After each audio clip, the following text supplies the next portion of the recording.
अस्सलाम वालेकुम, welcome to the high compute. मैं हूं आपका टीचर अरशद और आज हम स्टार्ट करने वाले हैं अपनी वीडियो सीरीज़ का part number 2। So without wasting time let's get started today's video.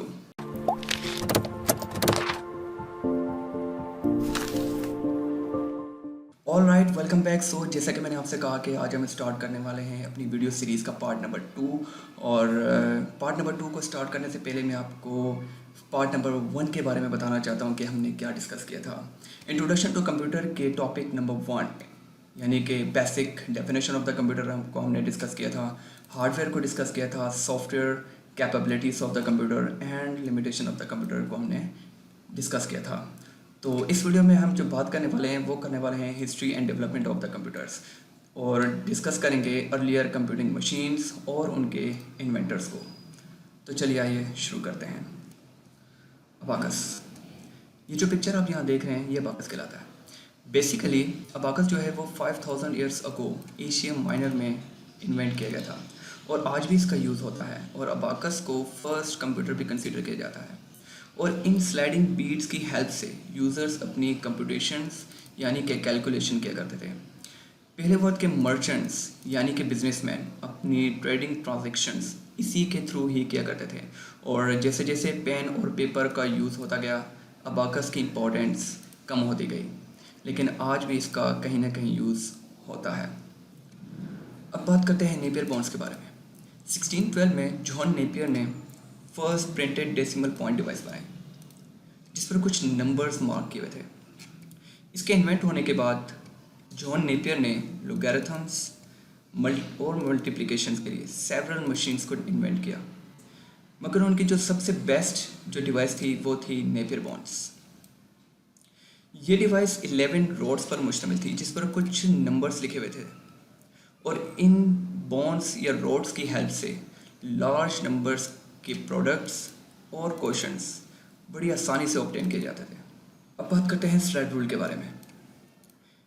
एक इंग्लिश मैथमेटिशियन जिसका नाम था विलियम ऑर्ट्रेड। विलियम ऑर्ट्रेड ने 1622 में एक स्ट्रैड रूल डिवाइस बनाई और ये डिवाइस नेपियर लोगैरिथम्स की बेस पर बनाई गई थी जिसे प्राइमरी कैलकुलेटर भी कहा जाता है। और प्राइमरी कैलकुलेटर इसलिए कहा जाता है क्योंकि ये पिछली डिवाइसेस से एडवांस थी और इस डिवाइस को 19th और 20th सेंचुरीज के इंजीनियर्स यूज़ किया करते थे। बेसिकली ये डिवाइस 2 मूवेबल रूलर्स पर मुश्तमिल थी जिसको स्लाइड करने पर 3 डिजिट्स की प्रॉब्लम्स बहुत आसानी से सॉल्व हो जाती थी, लाइक मल्टीप्लिकेशन और डिवीजन। अब बात करते हैं पास्कल लाइन के बारे में। बेसिकली पास्कल लाइन एक कैलकुलेटर था जो कि सिर्फ एडिशन और सब्ट्रैक्शन जैसी प्रॉब्लम्स को सॉल्व करता था। इस पास्कल लाइन को ब्लेस पास्कल ने 1640 में इंट्रोड्यूस किया था और पास्कल लाइन को बनाने की वजह ये भी थी कि ब्लेस पास्कल के फादर एक फ्रेंच टैक्स कलेक्टर थे और इस डिवाइस की हेल्प से ब्लेस पास्कल के फादर अपनी ड्यूटीज़ को बहुत ही आसानी के साथ परफॉर्म किया करते थे। इस डिवाइस को जैसे कि आप यहाँ देख रहे हैं और इसके साथ मैंने एक अलग से डिवाइस रखी है, बेसिकली ये इसी का पार्ट है। अगर आपने पुराने PTCL देखे हों जिसमें इस तरह के नंबर्स लिखे होते थे एक सर्कुलर शेप में जिसको हम लोग रोटेट करके जो है नंबर्स डायल किया करते थे, तो ये डिवाइस बेसिकली उसी तरह काम करती थी कि अगर जब हमें एडिशन और सब्ट्रैक्शन करनी होती थी तो बेसिकली इस डिवाइस पर जो ये व्हील आपको दिख रहा है इसको रोटेट किया जाता था। फॉर एग्जांपल अगर 3 पे रोटेट करना था, जैसे 3 और 3 की अगर मुझे एडिशन करनी थी तो इसको यहाँ से पिक करके 3 पर लेकर जाया जाता था रोटेट करके, जिसकी हेल्प से एडिशन और सब्ट्रैक्शंस का काम परफॉर्म किया जाता था।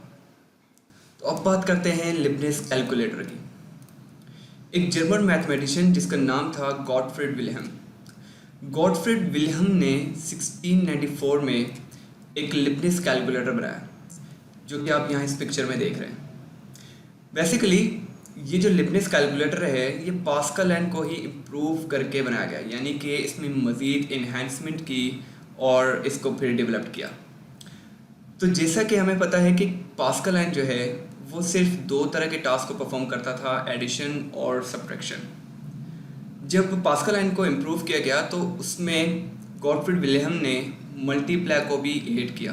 तो यानी कि इस कैलकुलेटर में तीन तरह के टास्क परफॉर्म होने लगे, एडिशन, सब्ट्रैक्शन और मल्टीप्लिकेशन। ये जो डिवाइस है ये काम करती थी, यानी कि जो यूज़र इस पर काम करता था वो गियर्स और डायल्स को यूज़ करके काम किया करता था, जबकि पास्कल लाइन पे सिर्फ डायल थे, यानी कि उसमें नंबर्स को रोटेट करते थे तो कोई ना कोई नंबर डायल होता था। तो इस डिवाइस में दो चीज़ों को यूज़ करके इसका यूज़ किया करते थे, जिसमें से एक है गियर्स और दूसरा है डायल्स। तो नेक्स्ट है हमारे पास अर्थमोमीटर। एक फ्रेंचमैन था जिसका नाम था चार्ल्स जेवियर। उसने 1820 में एक मशीन को डेवलप किया जिसका नाम था अर्थमोमीटर, और ये परफॉर्म कर सकती थी 4 बेसिक अर्थमेटिक ऑपरेशंस को।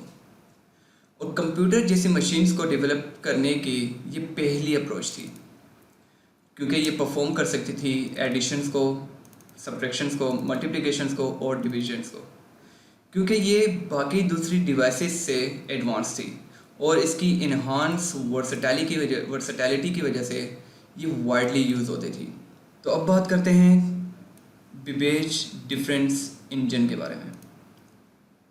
जब तक कंप्यूटर गियर्स और लीवर्स पर मुश्तमिल था, इसका पोटेंशियल यूज़ बहुत ही लिमिटेड था, यानी कि गियर्स और लीवर्स को हम मैनुअली चलाते थे और डिफरेंट टास्क को भी परफॉर्म नहीं कर पाते थे।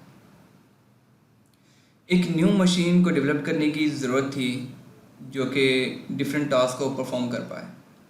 तो जैसा कि हम जानते हैं, कंप्यूटर की बेस चार्ल्स बेबेज ने 1791 में रखी। ट्रू फादर ऑफ कंप्यूटिंग का क्रेडिट भी इन्हीं को जाता है। 1812 में बेबेज ने नोटिस किया कि मशीन्स और मैथमेटिक्स का आपस में रिलेशन है और मशीन जो है बेस्ट है एक ही टास्क को बार बार रिपीट करने के लिए विदाउट एनी मिस्टेक, जबकि मैथमेटिक्स में टेबल्स की प्रोडक्शन में ख़ास तौर पर स्टेप्स रिक्वायर्ड होते हैं और उन स्टेप्स को बार बार रिपीट करने के लिए मशीन की ज़रूरत थी, जिसे हम डिफरेंस इंजन के नाम से जानते हैं। और अब बात करते हैं बेबेज एनालिटिकल इंजन के बारे में। डिफरेंस इंजन के बनने के बाद बेबेज ने एक जनरल पर्पस कंप्यूटर को इंट्रोड्यूस करवाया जिसे एनालिटिकल इंजन कहते हैं।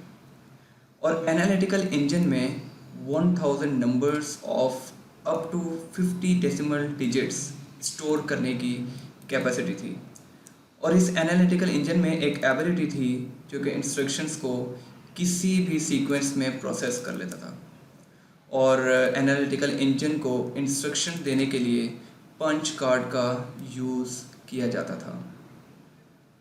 और लास्ट है हमारे पास होलेरिथ टैबुलेटिंग मशीन। एक अमेरिकन इन्वेंटर जिसका नाम था हरमन होलेरिथ, 1889 में उन्होंने एक टैबुलेटिंग मशीन को इन्वेंट किया और इस टैबुलेटिंग मशीन को इलेक्ट्रोमैकेनिकल मशीन भी कहा जाता था। और ये डिज़ाइन की गई थी इंफॉर्मेशन को समराइज़ करने के लिए जो कि स्टोर होती थी पंच कार्ड पर। तो आज का वीडियो बस यहीं तक था। फिर मिलते हैं किसी और वीडियो में एक नए टॉपिक के साथ। तब तक के लिए खुदा हाफिज़।